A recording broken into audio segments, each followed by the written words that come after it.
Buenas noches a todos, qué bueno que estemos juntos con el deseo de aprender. Eso es lo que nos trae aquí hoy a Siloé a todos, ¿verdad? ¿Está listo usted para aprender? Por ahí dicen varias cosas de aprender. El que deja de aprender, deja de… ¿Lo he escuchado? Deja de crecer, dicen algunos, y otros dicen deja de vivir. Toda la vida se aprende. Y tan lindo el diseño que Dios nos ha colocado, porque toda la vida podemos aprender algo.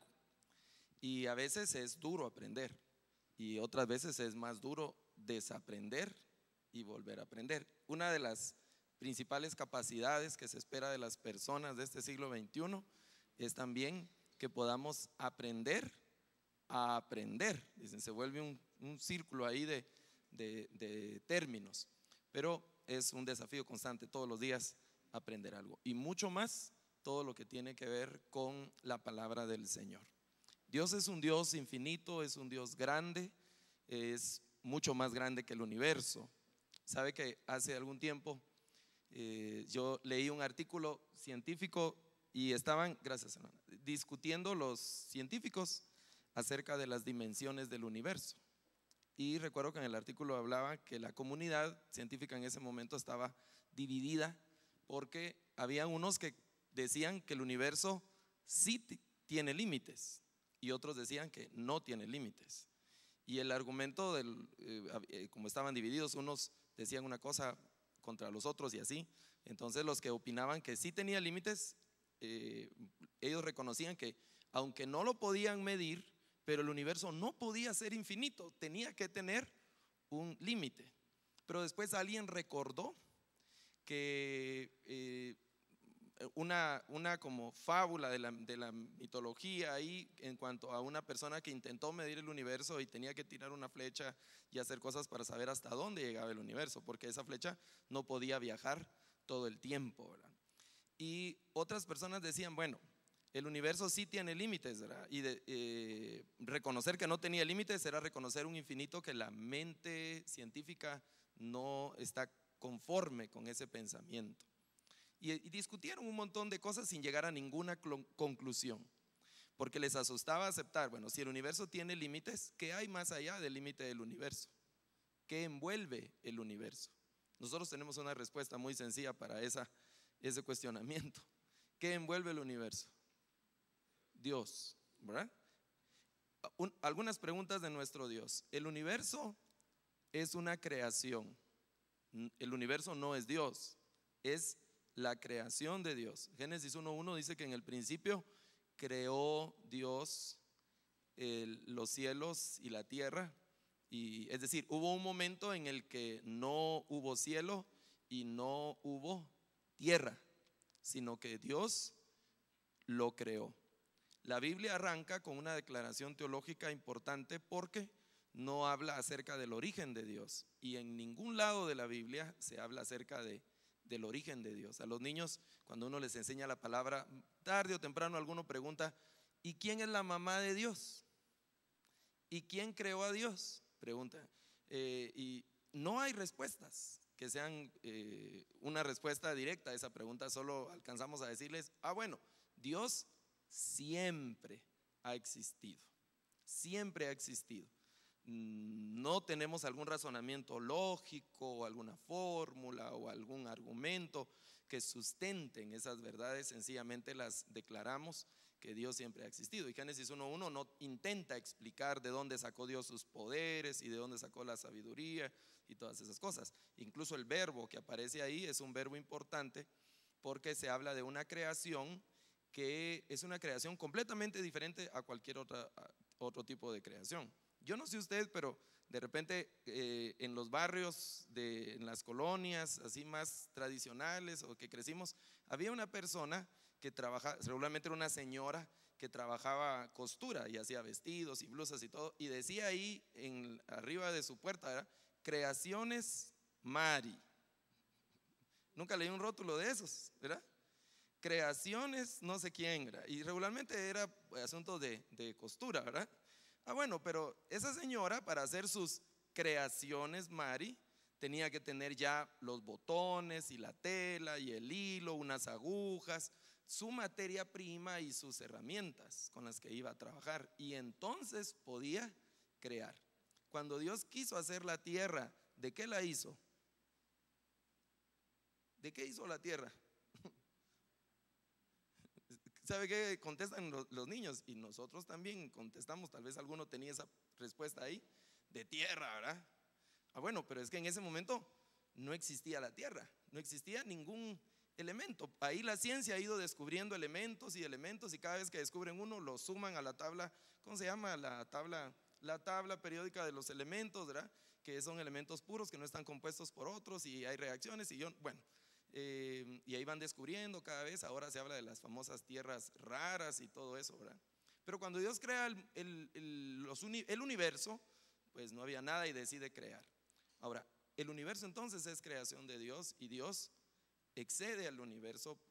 No puede el universo ser, para definir el problema de los científicos, no puede el universo ser infinito porque es creación. Y aunque sean creaciones fabulosas, siguen siendo eso, creación. Y todas las creaciones tienen un principio y tienen un final, un fin. Aunque vuelvo al tema de las dimensiones, que son extraordinarias. Ahorita la noticia esa ¿cómo se llama? Ese navecita, ¿verdad? Que aterrizó en un meteorito. ¿Cuánto tiempo viajó y a qué velocidades viajó, etcétera? La misión que están preparando para Marte, no sé si todavía vamos a ver nosotros si fue en la Luna, fue alunizaje. En Marte, ¿cómo sería?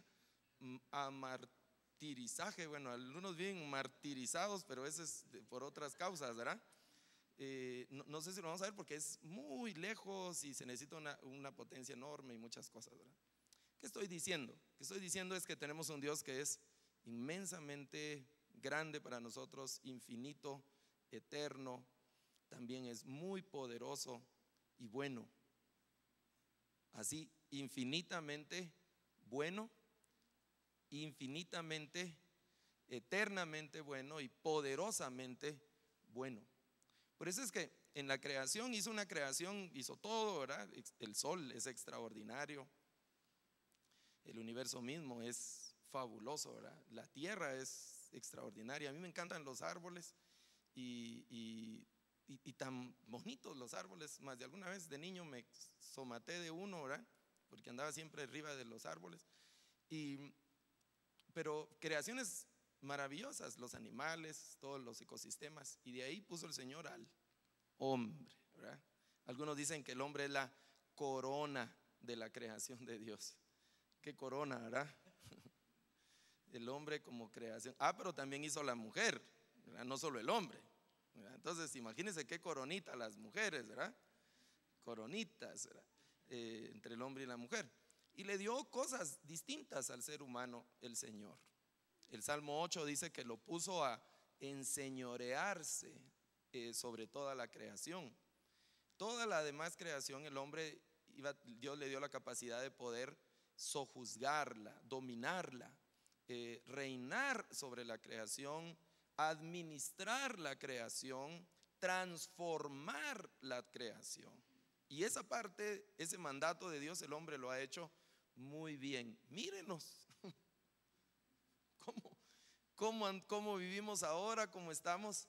El hombre ha gobernado, administrado, sojuzgado y puesto la creación a sus pies. ¿No es cierto? ¿Sí? El hombre ahora vuela y hace tantas cosas, ¿verdad? Nosotros vivimos muy cómodos, tenemos tanta tecnología y tantas cosas que tenemos, ¿verdad? De la creación. Pero Dios también le dio al hombre una particularidad interesante. Le dio al hombre la libertad de decidir y puso una prueba para el hombre al mismo inicio de la humanidad. Y todo estaba al alcance de la mano del hombre, pero había algo que también estuvo al alcance de la mano del hombre, pero que estaba restringido.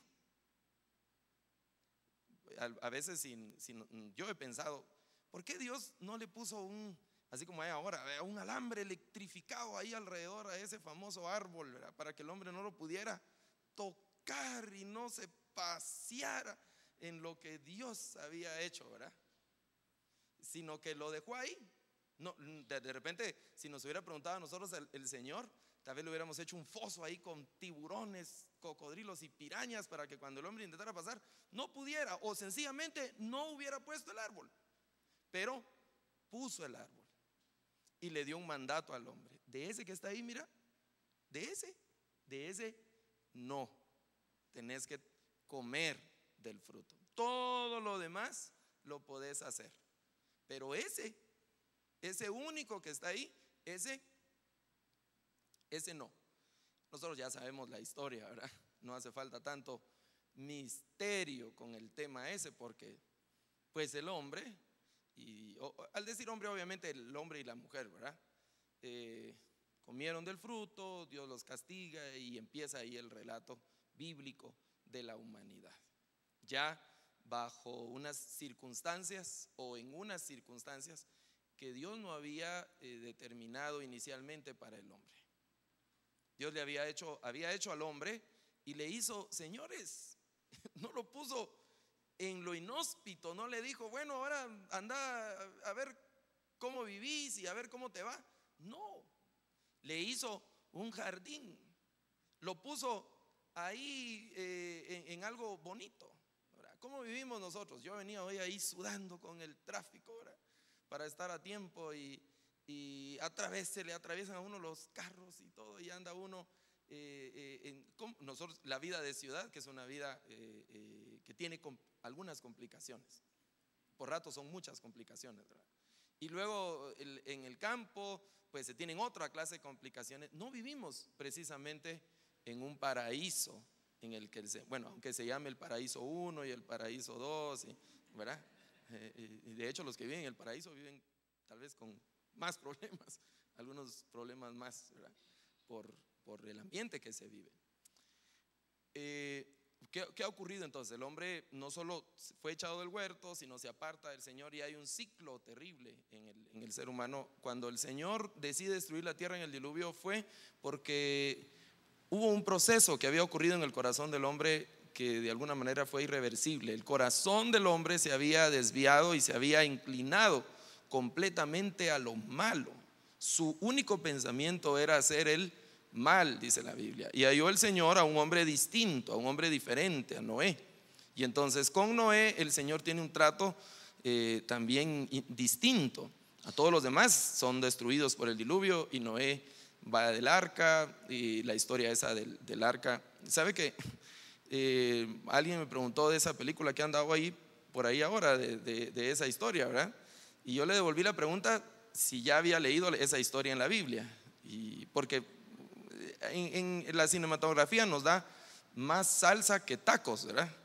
En el afán de echarle salsa a los tacos resultan siendo pura salsa y a veces nada de tacos, ¿verdad? En la imaginación. Y la gente que quiere constatar cosas de la Biblia a través del cine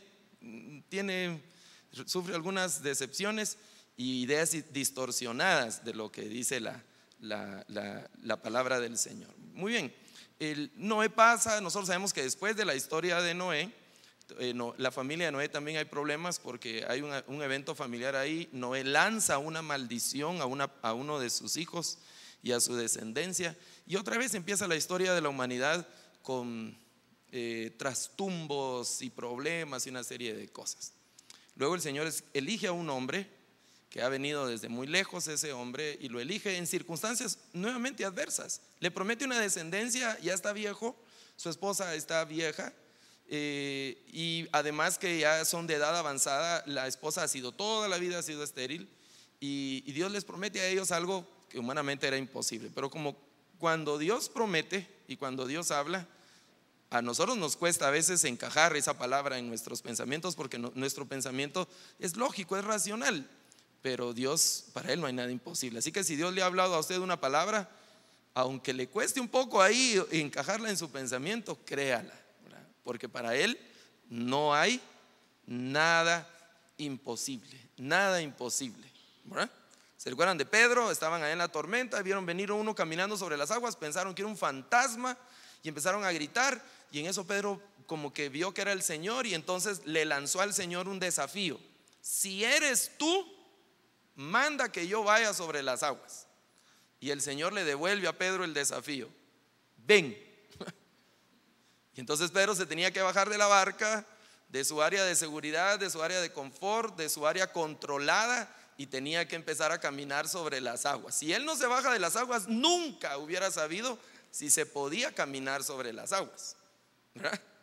Pero Pedro tenía que bajarse de la barca y empezar a caminar sobre las aguas. Entonces el Señor le dijo a Abraham: vas a tener un hijo. Y Sara se rió. Y era razonable que Sara se riera, porque ya era una persona ya grande. Bueno, aquí hay adultos, quiero ver, saquen su DPI por favor, y los que están en línea no sé, pero lo que voy a decir es de adultos, ¿verdad?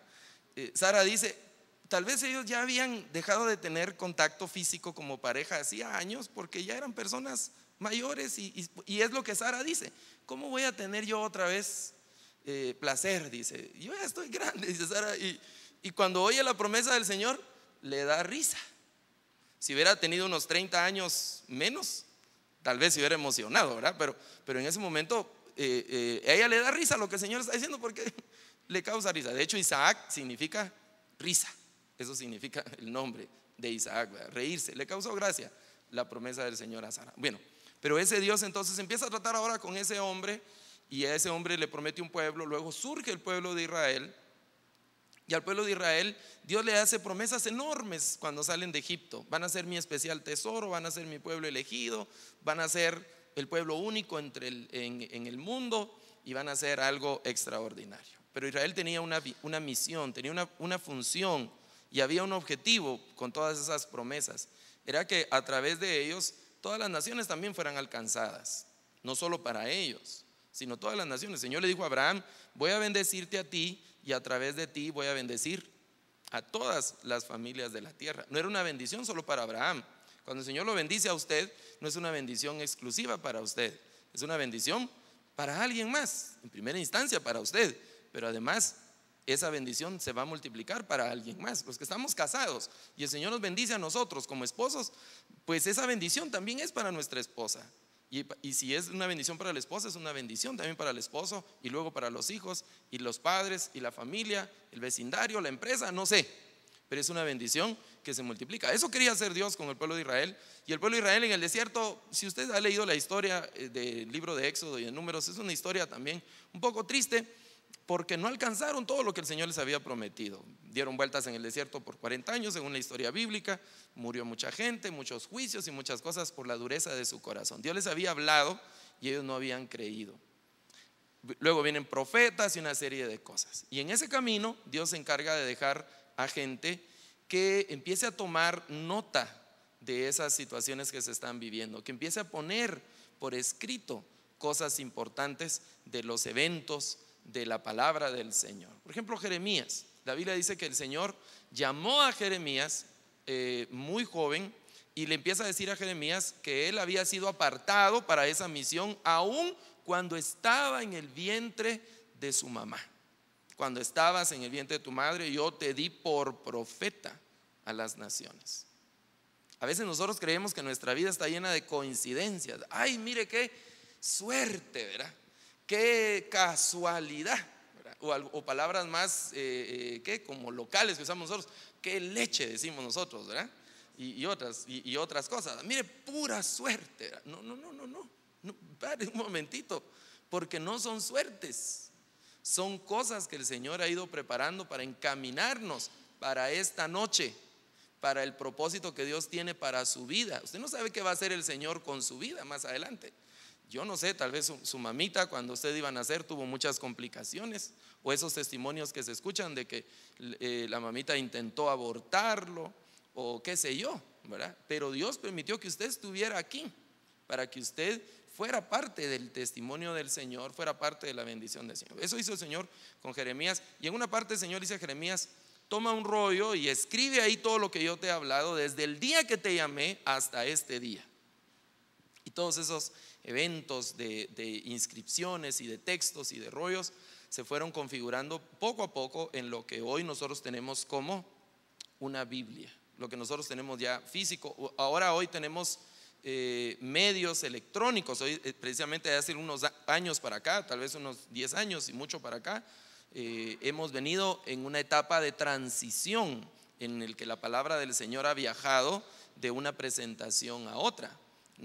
Por ejemplo, ¿cómo imagina usted la Biblia que usaba el apóstol Pablo?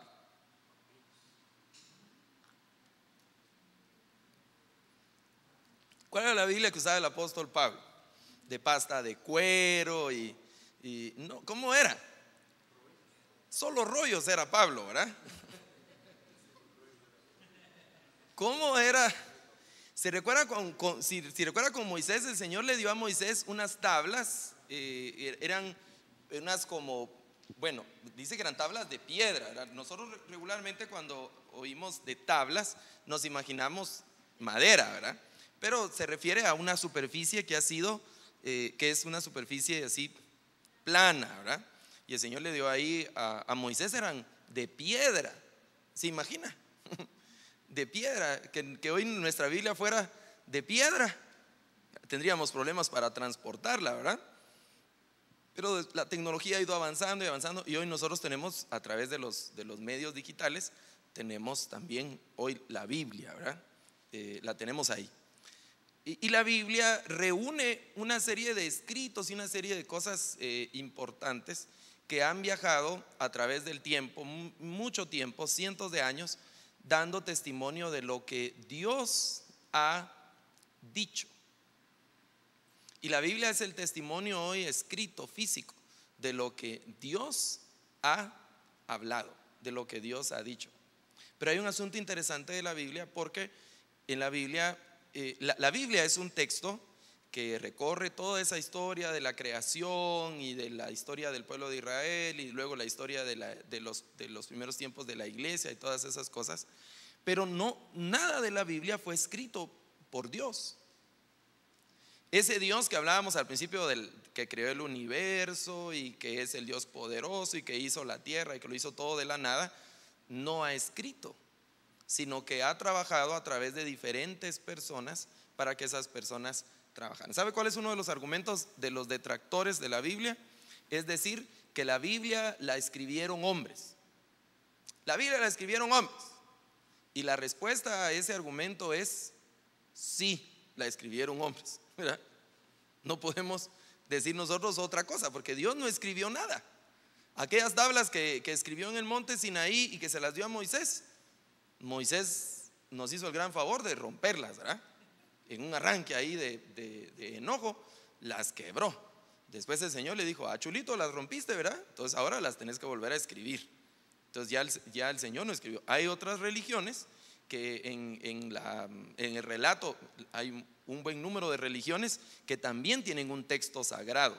Y algunas de esas religiones sí aseguran que sus dioses escribieron el texto y que el texto vino incluso del cielo, y algunos hablan de tablas de oro y cosas de esas. La Biblia no, nuestra Biblia la escribieron personas.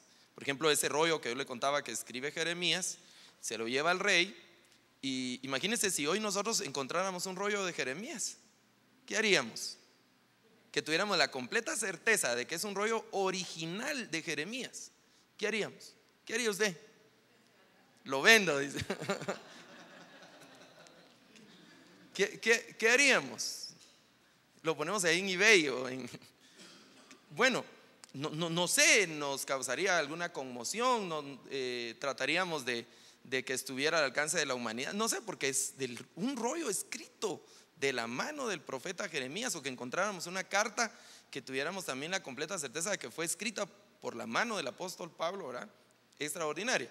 Pero bueno, esa es la consideración que tenemos hoy nosotros. En aquel tiempo, cuando el Señor le dijo a Jeremías que escribiera, se lo lleva al rey, y lo que hace el rey es romper el rollo, y lo quema, y va tras Jeremías, porque en ese momento el rollo de Jeremías no tenía ningún valor. Con el tiempo esos textos van tomando más importancia.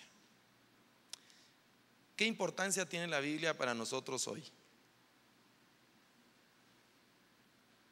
Es un texto importante, muy importante, sumamente importante. Bueno, hay una forma de que lo podamos saber. ¿Qué tipo de relación tenemos nosotros con la Biblia? ay, yo amo la Biblia. Muy bien. Entonces hay una forma de saber cómo es que amamos la Biblia. Hay una forma muy sencilla, ¿verdad? Cuánto la leemos y cuánto fíjese lo que estábamos diciendo, que la Biblia es el testimonio físico escrito de la palabra de ese Dios eterno, infinito, grande, poderoso, creador y todas esas cosas. Y se ha tomado la tarea de dejarnos por escrito su palabra, su mensaje, de dejarlo ahí plasmado. ¿Cuál es nuestra reacción ante esa acción de Dios, de dejarnos por escrito su palabra? Quiero iniciar con esta, es una parte de un texto de Pablo a Timoteo, donde habla de toda la escritura que es inspirada por Dios.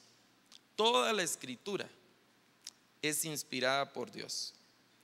Y no solo inspirada por Dios, sino que además es útil, dice el texto. Y luego el texto sigue diciendo los espacios en los que esa escritura es útil para transformar al hombre, para redarguirlo y hacerlo capaz de que pueda ejecutar toda buena obra. Y en ese contexto, de ahí de Pablo a Timoteo, Pablo está felicitando a Timoteo y le dice: desde niño has sabido las sagradas escrituras, las cuales te pueden dar la sabiduría para ser salvo. Dios le dio al hombre una inteligencia extraordinaria también. Hablábamos del Salmo 8 cuando lo puso a gobernar, a reinar, a sojuzgar, todas esas cosas, ¿verdad? Y le ha dado al hombre una inteligencia enorme. El hombre es capaz de muchas cosas y nosotros somos testigos de eso, grandes hazañas, grandes descubrimientos, grandes cosas. Y también el hombre ha escrito muchas cosas, ¿verdad? Muchos textos. Yo no sé si usted ya perdonó a Baldor, que nos lo presentaron en los básicos, ¿verdad? No sé si usted ya lo perdonó, si no vamos a tener que perdonarlo, ¿verdad? Hacer una jornada aquí de reconciliación. No lo ha perdonado el hermano allá. Invitamos que lo perdone, ¿verdad? Que perdone a don Baldor, ¿verdad? Y conforme fuimos avanzando en el estudio académico, nos fueron presentando a otros ahí que de repente están ahí, que no los hemos logrado perdonar, ¿verdad? Porque hay textos que nos pueden dar mucha sabiduría, muchas cosas. Hay libros que han quedado como lugares de referencia importantes, de mucho conocimiento, ¿verdad? Muchas cosas. Pero la Biblia es el único libro, el único texto que nos puede dar la sabiduría para ser salvos. Para ser salvos es a través de la Biblia, que es la palabra del Señor. Ahora, cuidado, porque eso podríamos inclinarnos a pensar de que el texto, el libro, ¿verdad?, es que tiene un poder como mágico, cada hoja y cada cosa, o en las películas que sale Drácula, ¿verdad?, y le abro la Biblia y se va a ir huyendo, ¿verdad? O para que no entren los malos espíritus, voy a tapizar mi casa con hojas de la Biblia, teniendo la Biblia como una especie de cada los materiales, ese poder extraordinario. No, hay algo más en el texto. Por eso Pablo utiliza esta acción de la Biblia, es inspirada por Dios. Hay algo más de las escrituras, no solo el asunto del material de que está hecho. Sabe que le hablaba de esta etapa de transición, porque algunas personas del liderazgo cristiano se resisten al tema de la Biblia en celulares, en dispositivos móviles y esa clase de cosas, y dicen: no, esa no es la Biblia. La Biblia tiene que ser un libro, ¿verdad? Pero la Biblia no siempre ha sido un libro. Ya dijimos que por lo menos en un tiempo estuvo en piedra, en otro tiempo estuvo en otra clase de materiales. Se utilizaban cueros de animales, se utilizaban cortezas de árboles. Después vino ya la tecnología de los papiros y los pergaminos, donde ya hacían el asunto como papel, el tema de la tecnología del papel, las mismas tintas y todas esas cosas. Es decir, ha viajado en diferentes presentaciones. Entonces lo importante no es en qué esté escrita o cómo sea la presentación de la Biblia, sino lo importante es el mensaje que la Biblia contiene. Esa parte extraordinaria que la Biblia contiene, que es lo que Dios ha querido que nosotros obtengamos, que tengamos, que seamos, que nosotros veamos expuestos a ese mensaje. En Apocalipsis hay una bienaventuranza para los que leen, para los que escuchan esa palabra. Sencillamente escuchan y leen la palabra del Señor. Ahora, otro asunto en el tema bíblico es, bueno, la Biblia contiene toda la palabra del Señor, contiene una parte de la palabra del Señor. ¿Qué contiene la Biblia? ¿Por qué la Biblia está conformada como nosotros la tenemos conformada hoy? Ese Dios eterno, infinito, ha querido que esté la Biblia y que contenga lo que tiene la Biblia. Bueno, eso se soluciona cuando nosotros analizamos un poco o bastante de lo que se conoce actualmente como el canon bíblico. El canon bíblico se refiere a el contenido que la Biblia tiene, es decir, los libros que la Biblia tiene. Esa palabra canon, algunos de nosotros nos hemos familiarizado con esa palabra, sobre todo en nuestro recibo de agua. ¿Lo ha leído? Uno paga un canon, ¿verdad? Una cuota o se paga, etcétera, por algún consumo, pero siempre hay un canon. ¿Qué es esa palabra canon? ¿Qué significa? Bueno, hoy nosotros la utilizamos como medida. Es una palabra que viene del griego y ha pasado por el latín y que significa una vara. Eso significaba una vara recta porque eran las que se utilizaban para medir. Antes las mediciones, nosotros hoy tenemos hasta medidores láser. La gente que trabaja construcción, antes habían cintas para medir, o metros, ¿verdad? Nosotros en nuestra caja de herramientas en la casa tenemos un metro ahí, o una cinta métrica, ¿verdad? Pero si mucho, de unos 10 metros tal vez, ¿verdad? Porque eso no tomamos medidas muy largas ahí en la casa.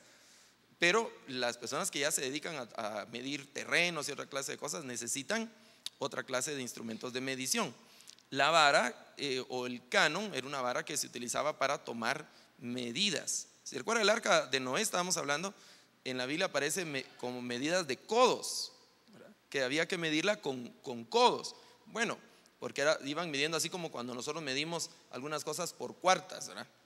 Yo he visto algunas mamás que le van a ir a comprar ropa a su hijo, ¿verdad? Pero para no perder de qué tamaño tiene que ser el pantalón del niño, a ver, le dicen, ¿verdad? Y lo ponen ahí midiendo con cuartas. ¿Ha visto? ¿Verdad? 3 cuartas y 4 dedos, dicen, ¿verdad? Cuando llegan no se acuerdan si son 4 dedos y 3 cuartas o 3 dedos y 4 cuartas. No se acuerdan porque se toma así la medida, ¿verdad? Entonces la palabra canon es una palabra que significa medida. Y también tiene el asunto, el concepto de norma o de regla en el sentido figurado. Por eso algunos hablan que las situaciones corresponden a un canon determinado, ¿verdad? Y que no se hace conforme a los cánones establecidos, es decir, las medidas, las normas que se han establecido. El concepto de canonicidad aplicado a la Biblia es un concepto que está íntimamente relacionado con el tema de inspiración. ¿Por qué hablamos de canonicidad? Porque estamos hablando de los libros que contienen la Biblia. A eso nos referimos.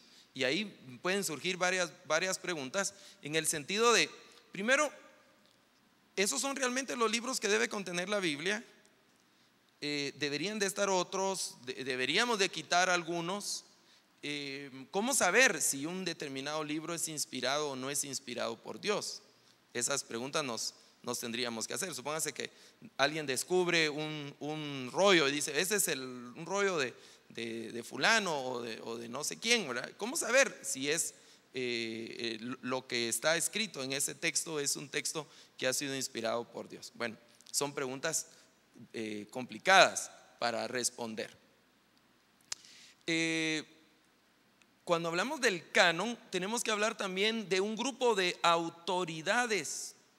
Y esas autoridades son autoridades que están ligadas siempre. Bueno, nosotros tenemos hoy en la Biblia el Antiguo Testamento y tenemos el Nuevo Testamento. Entonces, el Antiguo Testamento tenemos que hablar de autoridades que esas autoridades corresponden a las autoridades del pueblo de Israel, a las autoridades judías, porque los primeros textos todos fueron redactados por judíos y corresponden al pensamiento, a la fe y a la religiosidad judía. Entonces tenemos que hablar de autoridades judías, y el Nuevo Testamento a las autoridades cristianas. Ahora, un asunto importante es que las autoridades no imponen ese concepto de canonicidad, que vamos a irlo describiendo poco a poco, sino que lo reconocen y entonces le dan el aval. Hay un ejemplo en las Escrituras, en el Antiguo Testamento, muy interesante. ¿Se recuerda que le había dicho de Jeremías?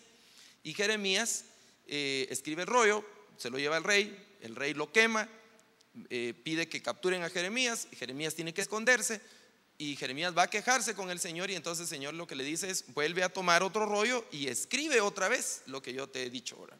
Y Jeremías vuelve a escribir, pero ese rollo ya no va al rey. Más adelante, unos años más adelante, el profeta Daniel, en el libro de Daniel, capítulo 9, si no recuerdo mal, Daniel está leyendo ya un rollo del profeta Jeremías.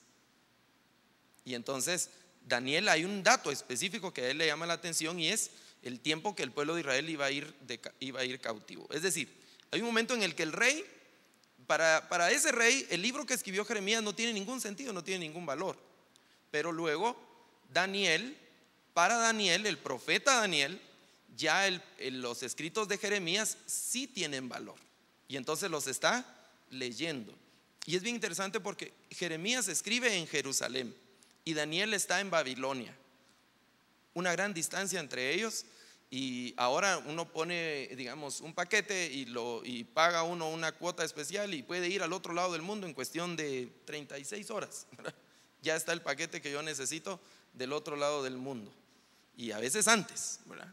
Poco tiempo se recorren una gran cantidad de cosas. Pero en aquel tiempo el traslado de objetos y esas cosas era un asunto muy tortuoso y muy tardado. Pero Daniel tiene un rollo de Jeremías en Babilonia, y entonces lo está escudriñando y lo que vemos de ese evento es que ya para Daniel ese rollo tiene un valor. Ya ese texto es valioso para el profeta Daniel. Hay otro evento un poco previo ahí en la historia de la autoridad de los textos. Están reconstruyendo el templo. Segunda de Reyes, capítulo 22. Están reconstruyendo el templo y está reinando Josías. Josías es un rey bueno. El pueblo de Israel tuvo reyes buenos y reyes malos, unos reyes muy malos. Pero Josías es un rey bueno, y parte de esa bondad y de esa intención de querer agradar a Dios, Josías empieza a reconstruir el templo porque estaba en ruinas el templo. Y entonces, entre las cosas que están sacando ahí del templo, los constructores hallan un libro y se lo llevan al sacerdote, y resulta que es el libro de la ley, que estaba ahí perdido, el libro de la ley, olvidado. Entonces Josías hace toda una reforma a partir del hallazgo de ese libro de la ley. Y es interesante porque todo el pueblo se somete a lo que ese libro decía. No se someten a lo que decía un profeta, no se someten a lo que decía una persona, no se someten a lo que decía un grupo de personas, sino se someten a la autoridad del libro, a la autoridad del texto, lo que el texto decía por sí mismo, digamos como solito el texto. Entonces ellos se aplican a lo que el texto dice. Es decir, los textos mismos, por su contenido y por el evento en los que fueron redactados y lo que declaraban, fueron tomando de cuando en cuando autoridad.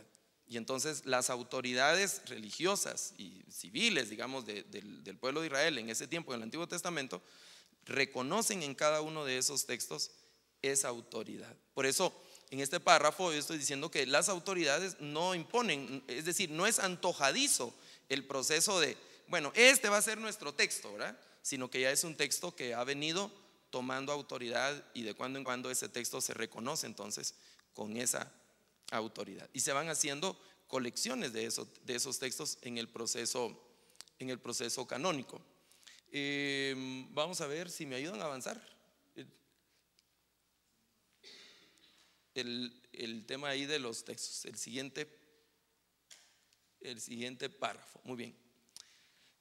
Cuando hablamos de esas autoridades, entonces estamos hablando de las autoridades que representan a las comunidades creyentes y también a los que hicieron las compilaciones de los textos, que se les reconoció la autoridad divina y eran esos textos a los que el pueblo se debía de someter.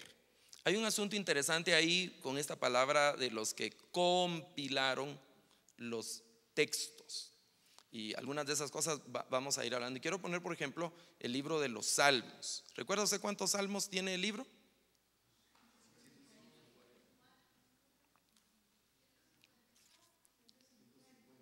150. Es el listado, digamos, que como canónico, ¿verdad? 150. Pero el libro de los Salmos es en realidad una compilación. La otra pregunta sería, ¿quién escribió el libro de los Salmos?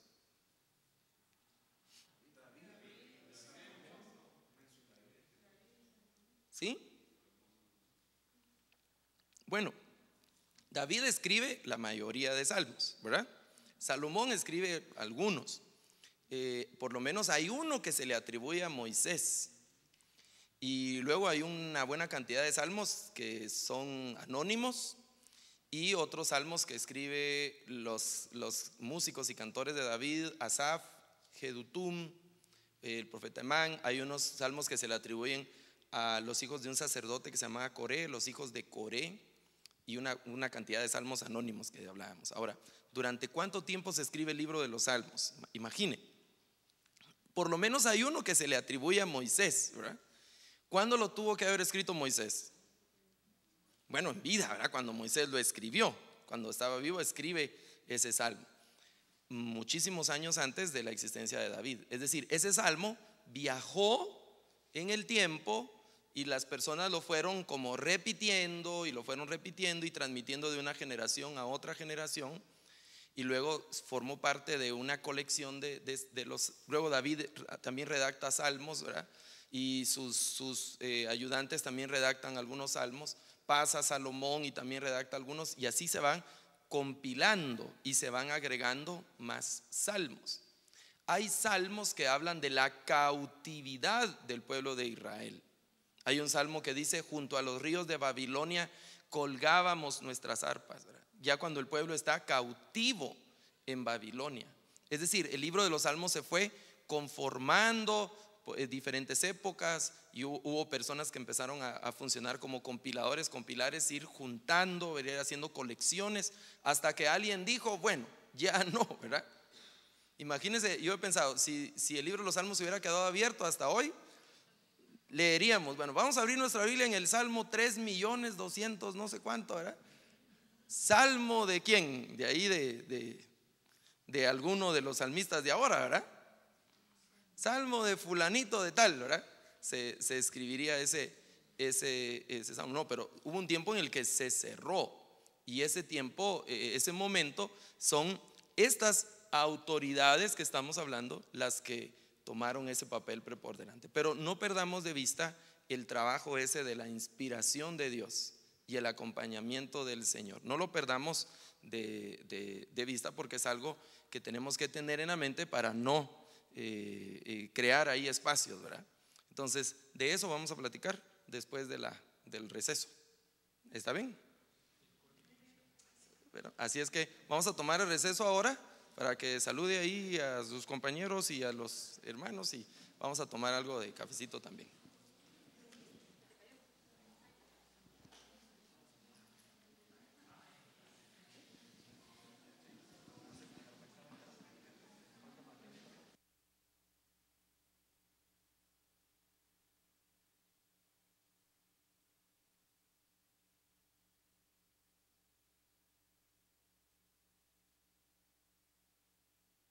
Vamos a avanzar en la presentación. Para avancemos, por favor. Vamos a ver.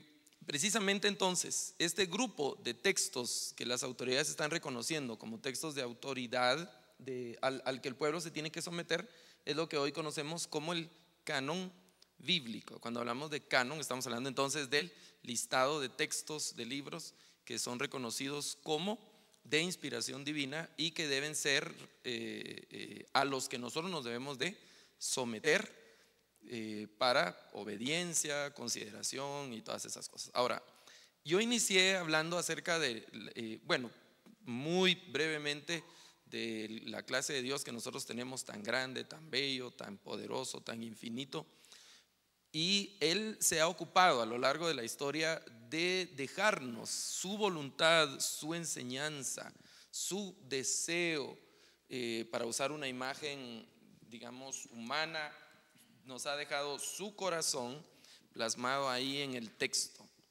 Nuestra tarea es escudriñar el texto, nuestra tarea es leer el texto, nuestra tarea es, a través del auxilio del Espíritu Santo, encontrarnos con ese Dios a través del texto. La Biblia es la palabra del Señor. Por eso iniciamos también diciendo lo de Pablo, cuando Pablo le dice a Timoteo que surge la sinagoga, ¿verdad? ¿Cómo surge la sinagoga? Bueno, la sinagoga surge porque fuera de Israel ellos no tenían dónde reunirse en los templos. En el templo no tenían un templo donde reunirse. Entonces empiezan a reunirse en una casa. En un momento se llamó tabernáculo, ¿verdad? Porque la palabra tabernáculo incluye la idea de cosas temporales, es decir, móviles, movibles, desarmable, armable y desarmable. Luego eso se convierte en un templo fijo, ¿verdad? Que ya no se podía trasladar. El tabernáculo lo armaban, lo desarmaban y así. Pero luego David tiene la idea y Salomón la concreta de construir ya un templo, ¿verdad? Luego la historia del templo a través del Antiguo Testamento también es sumamente interesante. Nosotros hoy, dice la Biblia, ¿verdad?, somos el templo y morada del Espíritu Santo, ¿verdad? Bueno, entonces estas personas se convierten en maestros de las Escrituras. Surge lo que hoy conocemos como el rabinismo, surge también ahí porque los rabinos son los maestros, ¿verdad?, que enseñan al pueblo, le enseñan la ley del Señor, cómo vivir la ley del Señor fuera de Israel. Por ejemplo, la ley decía que se tenía que descansar el sábado, el séptimo día lo tenían que descansar, pero ellos ahora están en otra ciudad, en otros pueblos donde ya no son libres, sino que son esclavos. Entonces un esclavo no podía decirle a su amo: mire, hoy sábado, hoy no porque mi religión no me lo permite, ¿verdad? Hacemos puente, dicen: discúlpeme, pero usted aquí no está en su tierra, y etcétera, y aquí tiene que ser de esta forma. Entonces empiezan a surgir las enseñanzas con el tema de la dieta, qué animales eran limpios y qué animales eran impuros. Luego ellos van a otros lugares donde no es la misma fauna, donde hay otra clase de comida y otra clase de cosas, y ellos tienen que saber cómo vivir ahora para agradar al Señor, cómo tienen que reinterpretar la ley para saber cómo agradarle. Entonces surgen las enseñanzas de los maestros, y esas enseñanzas, primero se conoce un primer grupo en un momento de la historia de Israel como los midrash o el midrashim, que es la parte de la literatura judía. Posteriormente esos midrashim, es decir, yo soy un maestro de la ley, o nosotros somos maestros de la ley, y leemos un texto y decimos: este texto lo vamos a interpretar de esta forma, ¿verdad? Pero luego pasa el tiempo y viene otro maestro y lee lo que nosotros pensamos, y lo que nosotros pensamos de una parte de la escritura. Entonces el maestro dice: el rabino Pablo, ¿verdad?, o el rabino, hermano, usted, Eric, el rabino Eric opinó que la Biblia dice en Éxodo no sé qué, tal cosa, pero yo creo que ahí se equivocó, o creo que está bien, pero voy a agregar algo. Y entonces se van formando como capas, porque está la ley escrita, luego está la opinión de un rabino, y luego posteriormente viene otro rabino y la refuta o la confirma, y así se van conformando. Y eso hoy es lo que se conoce también como el Talmud, ¿verdad? Y el Talmud es parte de la literatura del pueblo de Israel el día de hoy, cómo se interpretan las escrituras y la forma de vivir. De ahí surgen cosas como, por ejemplo, ya en el tiempo de nuestro Señor Jesucristo habían muchas de estas enseñanzas de los maestros activas. Se recuerda que uno de los problemas que tuvo el Señor fue que la gente descubrió que los discípulos de Jesús no se lavaban las manos para comer. ¿Recuerda? Y fueron con la queja con el Señor, ¿verdad? Mira, Señor, ahí tus discípulos no se lavaron las manos para comer. Pero el problema no era de higiene, el problema era litúrgico. Era un asunto de religión, el lavarse las manos. Ese era el asunto. No era tanto un problema de higiene. Y el Señor les dice, bueno, lo que contamina al hombre no es lo que entra, sino lo que sale del corazón. Y les empieza a decir un montón de cosas. Al Señor lo regañaban porque Él había sanado a gente en el día de reposo. Y el día de reposo era santo, ¿verdad? Pero Él les dice, pero si se les va su animalito ahí en la zanja, no lo van a sacar ustedes. Y en el libro de los Hechos hay un relato donde dice que habían ido como camino de un día de reposo. ¿Qué es eso de camino de un día de reposo? Solo podían caminar cierta cantidad de pasos. Una distancia. Y algunos decían, digamos, que 100 pasos era lo lícito. Si yo daba un paso más, ya había transgredido el día de reposo. Pero otro rabino era más buena gente y decía que no eran 100 sino 150, ¿verdad? Y otro era más estricto y decía que 25. Y cosas así, ¿verdad? Del tema de la interpretación. Por eso surge toda esta literatura que tiene que ver con el tema de la interpretación de los textos, ¿verdad? ¿El Midrash está escrito igual como está escrito el Talmud o solo era a nivel de pensamiento? El Midrash está escrito y fue siendo como asumido.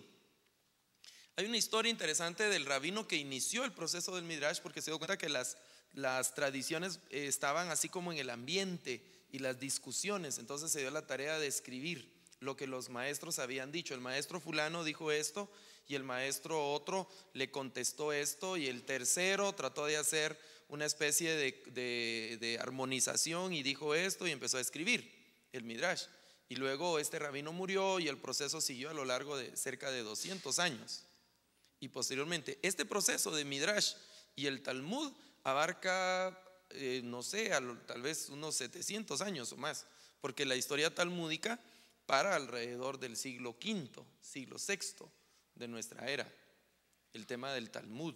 Es decir, es un periodo largo de sucesiones y hay un proceso. Por ejemplo, el Midrash, el Talmud contiene dos partes importantes. Ahorita hermano Pablo, es una parte que se llama Gemara, no, la primera se llama Mishnah y la otra parte se llama Gemara, que son, déjenme ponerlo de esta forma, como el Midrash es la colección de las enseñanzas de los maestros de una época. Luego la Mishnah es la reflexión de las reflexiones de los maestros, solo que es en otra época. Y luego la Gemara es la reflexión o la respuesta de la reflexión de los comentarios en otra época, ¿verdad? Supónganse que vamos a pedir la opinión de los principales líderes cristianos de Guatemala de ahorita del 2014, ¿verdad? Y hacemos una edición y la publicamos, ¿verdad? Comentarios cristianos del 2014 y luego la hacemos en el 2013, perdón, voy para atrás, ¿verdad? No es para adelante, 2015, la hacemos la del 2015. Pero ahí incluimos otros maestros, puede ser que hayan los mismos, pero de repente hay una 2050 y entonces los del 2014 algunos ya no están, solo están sus testimonios y se refutan y se confirman y así. Mateo 19 es un caso clásico para poner por evidencia esas situaciones. Y en el tiempo de Jesús habían dos rabinos muy célebres, uno se llamaba Shammai y otro se llamaba Hillel. Y sus enseñanzas estaban vivas en el tiempo de nuestro Señor Jesucristo. Y uno de los temas que los discípulos, la gente y algunos de sus discípulos también le plantean al Señor es dar carta de divorcio a la mujer por cualquier motivo. Sabe que las mujeres en aquel tiempo no eran nada,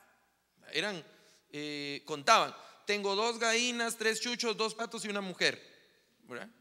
Contaban igual.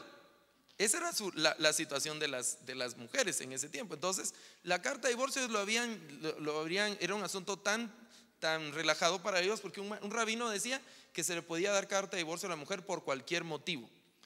Hoy las damas tienen un cuidado muy especial, ¿verdad? Y nosotros re felices que se cuiden muy bien y que están muy bien, pero en aquel tiempo no había todo ese cuidado.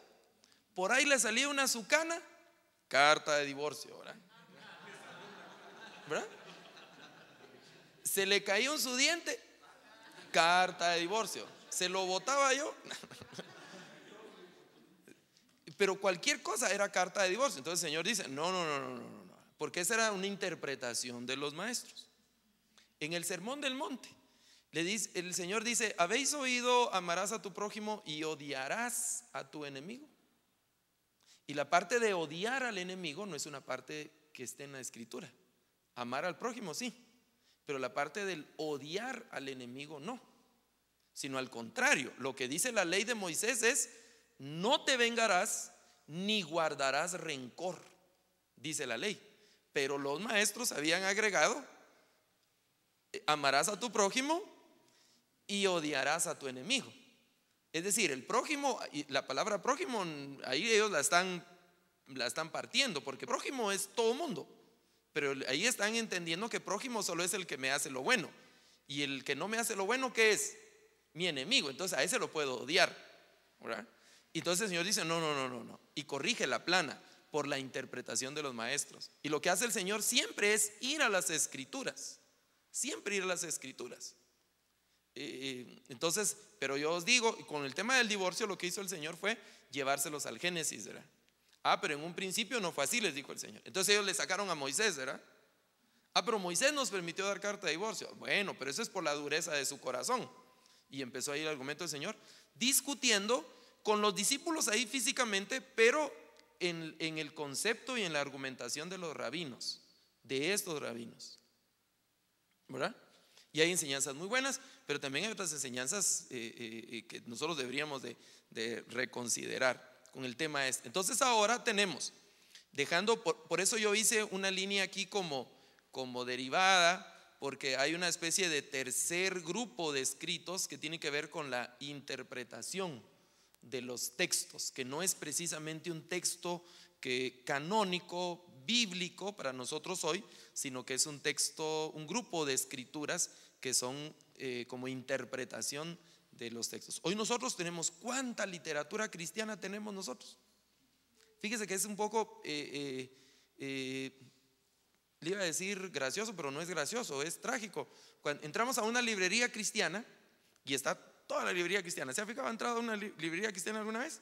Y está el anaquel de Biblias, ¿verdad? Ahí. Pero solo hay un pedacito de las Biblias. Y luego están hay recuerditos y el montón de cosas y de libros de todos los colores y sabores y de todos los temas.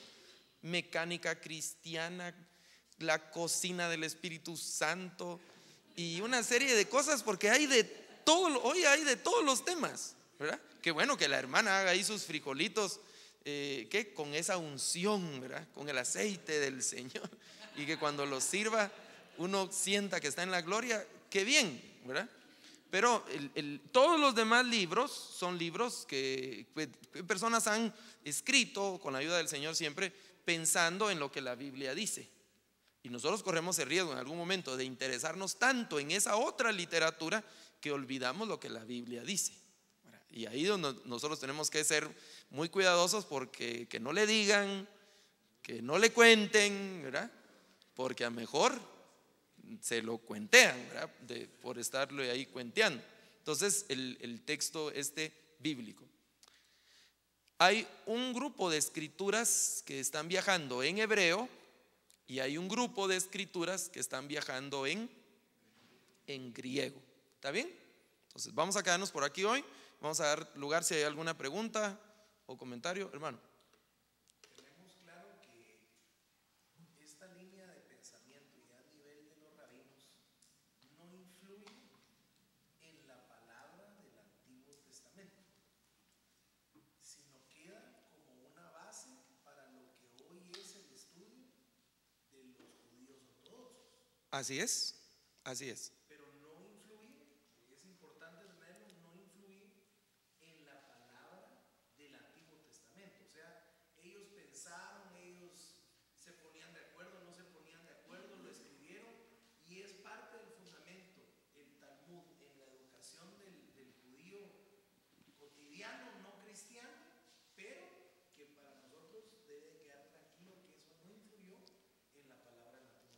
Es correcto. Y por eso hice la comparación con toda la otra literatura que nosotros podemos, como cristianos hoy, producir, ¿verdad? Pero que de ninguna manera puede tomar autoridad sobre los textos, ¿verdad? Y hoy es digamos, una apreciación muy personal que la religiosidad judía es más talmúdica por la interpretación que tienen que propiamente escritural, ¿verdad? Bueno, en primer lugar, el pueblo judío no tiene el Nuevo Testamento. Algunos lo citan. Yo recuerdo a un agregado diplomático aquí en Guatemala estaba hablando en un evento cristiano y él dijo, bueno, que me perdone el rabino, y citó a Lucas, ¿verdad? Por citar una parte del Nuevo Testamento, ¿verdad? Entonces él hizo la aclaración, con el perdón de mi rabino, y tomó un ejemplo de Lucas, que es un ejemplo de una escritura del Nuevo Testamento cristiana, ¿verdad? Ese punto ahí, es decir, está el texto bíblico y hay diferentes cosas. Por ejemplo, la religión, el culto que menciona la Biblia hebrea es el culto mosaico, incluye sacrificios, gira alrededor del templo, ¿verdad?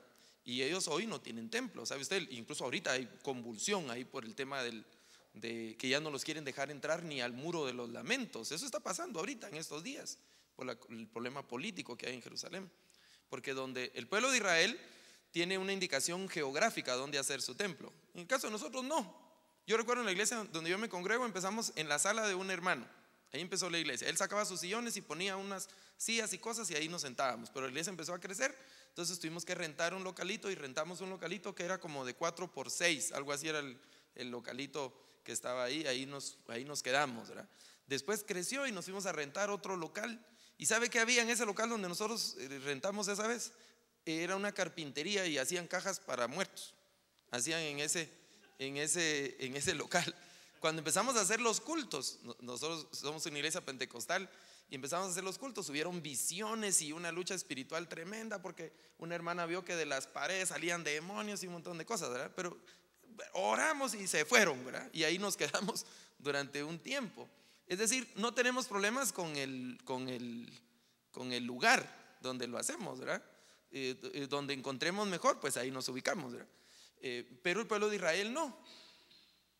Yo no creo que el pueblo de Israel tenga problemas financieros para realizar su templo. No creo que ese sea el impedimento, ¿verdad?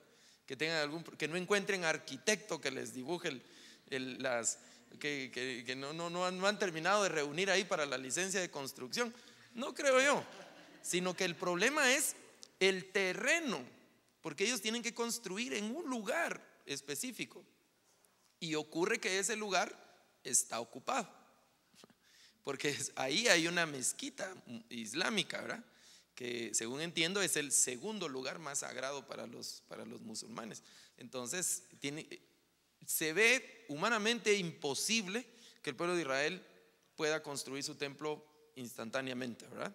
Es un asunto terrible. Es decir, ellos están sin templo, muy bien, no tienen templo, entonces no pueden hacer sacrificios.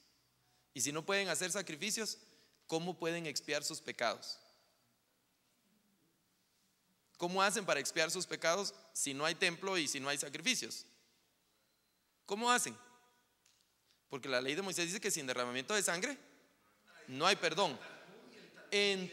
Entonces los rabinos, ellos reinterpretan las escrituras y ahora en lugar de sangre, la observancia de la ley y otra serie de cosas, y así ellos van siendo aceptos delante del Señor, aunque no han perdido la esperanza ni han abandonado la idea de la reconstrucción del templo, ¿verdad? Con este otro grupo de escrituras que se están configurando acá. Y hay una especie de canon también del Talmud, porque hubo un tiempo en que el Talmud se cerró y está escrito, y ahí lo revisan cada día, lo leen, meditan, leen las escrituras, revisan lo que dijeron los grandes maestros y la interpretación que da el maestro actual, y así va la comunidad judía, ¿verdad? Nosotros estamos centrados más en todas estas escrituras que tienen algo valioso también que aportarnos en algún momento, pero tenemos que centrar nuestra atención en el texto sagrado, ¿verdad? Y aquí nos vamos a quedar hoy, estábamos diciendo, con esta línea del texto que viaja en hebreo y esta línea de texto que está viajando ahora en griego, ¿verdad? ¿Alguna otra pregunta? ¿Hay alguna parte histórica que diga por qué se hizo en ese tiempo? Porque ya para ese momento ya Jesús había muerto. Hay un evento histórico importante, la destrucción de Jerusalén por los romanos. Bueno, una pregunta. Si usted ha leído el Antiguo Testamento, sabe que a Samaria la destruyeron los asirios. Los generales asirios destruyeron Samaria. No pudieron destruir Jerusalén. Dios no se los permitió. Hay una historia donde el capitán asirio va a gritar desde fuera de la muralla de Jerusalén y les empieza a decir: ríndanse, que ese su rey no los engañe porque no los va a poder salvar. Y de ahí, yo creo que ahí esa fue la metida de pata, ¿verdad? Porque de ahí les dice: ni su Dios los va a poder salvar. Y sabe que cuando la gente se mete con nuestro Dios, hermano, es de hacerse uno a un ladito, porque no sea que lo alcance a uno la onda expansiva del rayo que va a caer, ¿verdad? Cuando la gente se mete con nuestro Dios, mire que ese es su Dios al que usted, ese ya es otra cosa, ese ya no es lío con nosotros, ¿verdad? Ese ya es lío con el Señor.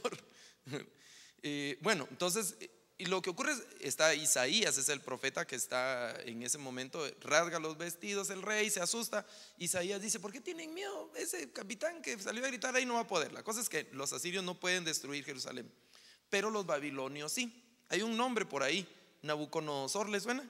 ¿Verdad? Le sonó a los israelitas también, ¿verdad? Y le sonó bien duro. Nabucodonosor destruye Jerusalén, queman la ciudad, saquean el templo, se llevan a un montón de gente. Daniel, por ejemplo, es uno de los expatriados, ¿verdad? Sus 3 amigos están en Babilonia y todo eso. Pero y luego ya tenemos que ver la historia universal. La historia bíblica cuenta una parte. A los babilónicos los conquista el imperio medo-persa, una alianza de 2 pueblos. Después el imperio persa se sobrepone y entonces empiezan a gobernar los persas, los Jerjes, Artajerjes. La historia de Esther, que ocurre en una de las ciudades principales del imperio persa. Y a los persas los conquista el imperio griego. Bueno, el imperio griego ocurre algo raro porque, y es uno de los grandes misterios de la historia de la humanidad, es la muerte de Alejandro. Alejandro muere joven y todavía se sospecha de que le dieron matarili, dicen, ¿verdad? A Alejandro, porque muere muy joven Alejandro, ¿verdad? Y entonces cuando Alejandro muere, el imperio se derrumba y se levantan los romanos, el imperio romano. Y el imperio romano fue un imperio que Alejandro también se caracterizó por ser una persona afable, digamos, ¿verdad? Una persona que tenía buena, Alejandro. Y los romanos tomaron algunas ideas. Por ejemplo, al pueblo de Israel no lo fastidiaban, a los pueblos ellos no los molestaban, mientras el pueblo se mantuviera tributando y no quisieran sublevarse al imperio. Entonces a los israelitas se les ocurre sublevarse al imperio. Las sediciones eran siempre aplacadas con mucha violencia. La acusación de Jesús, saben que los judíos no podían matar a Jesús con los argumentos que ellos tenían, porque el pleito de Jesús con los judíos era que él decía ser hijo de Dios. Ese era lo que tenía enojados a los judíos, ¿verdad? Entonces ellos con ese argumento lo llevaron a Pilato, pero Pilato no lo podía matar por un tema religioso. Es como que, imagínense que nos acusen de que nosotros aplaudimos en nuestro culto, ¿verdad? Y nos llevan allá al juzgado de primera instancia porque nosotros estamos aplaudiendo en el culto. No, ¿verdad? Porque usamos guitarra ahí para cantar, ¿verdad? No, eso no aplica porque es un asunto de un tema religioso. En Guatemala hay libertad de culto siempre que yo no me pase sobre el derecho de la otra persona. Regularmente en las iglesias hay problema por la bulla. Ese es el principal problema, ¿verdad? El tema de la bulla y a veces el parqueo. El tema del parqueo ha sido un problema. Bueno, entonces a Jesús lo acusan delante de los romanos de que es rey, que quiere ser rey. ¿Qué le pusieron en la cruz? ¿Recuerda? Rey de los judíos. Muy bien. Pero Jesús no deja, la historia de Jesús pasa y un poco antes del año 70 los judíos se sublevan contra Roma, matan a muchos romanos, los expulsan y entonces Roma envía a uno de los generales que se encargaba de arreglar esos problemas. Se llamaba Tito. Tito era un general que iba invicto, muchas victorias, ninguna derrota y mucha sangre, ¿verdad? era su carta de presentación. Y él arregla el asunto, pero lo arregla con extrema violencia. Jerusalén es borrada del mapa nuevamente y hay una historia terrible. Israel dejó de existir como nación desde el año 70 hasta 1948 otra vez, que se instaura el Estado moderno de Israel. Eso acaba de ser, ¿verdad? Apenitas, todo eso, toda esa cantidad de tiempo, 62 años creo que acaban de 64, ¿verdad? Del 48 para acá, inmediatamente después de la Segunda Guerra Mundial, el Estado de Israel dejó de existir desde el año 70 hasta este tiempo y anduvieron por todos lados. Entonces ese evento del año 70 hizo otra vez que se volvieran a las escrituras. Eso ya no ocurre en Jerusalén, sino que ocurre en una de las comunidades alrededor del mar de Galilea, en Tiberíades. Ahí había como un segundo Sanedrín que había ahí en Tiberíades, un importante grupo religioso, y ellos se encargan de trabajar el texto, ¿verdad? Y el texto particularmente es lo que hizo que el pueblo de Israel no desapareciera en la historia. Y por supuesto ahí está trabajando la gracia del Señor, ¿verdad? Porque se vuelven a aferrar al texto hasta el día de hoy, ¿verdad? Digamos, mi consideración es que nominalmente, así como hay mucha gente que sabe de la Biblia y va a la iglesia y hace cosas, pero que su vida la lleva como que si Dios no existiera. ¿Se ha fijado? Tienen una religión, pero no tienen una relación con ese Dios de la religión. Así hay mucha gente, y así hay una gran cantidad de pueblo de Israel que tienen una religión, algunos que tienen una religión y otros que no tienen, pero que no tienen esa relación con ese Dios, ¿verdad? Entonces ese evento del año 70 dio margen también al trabajo de los textos para empezar a viajar, como uno de esos principales eventos, ¿verdad? Muy bien, vamos a concluir entonces. Juan Carlos, vamos a dejar ahí para el cierre de esta primera clase. Nos vemos el próximo lunes con la ayuda del Señor, ¿verdad?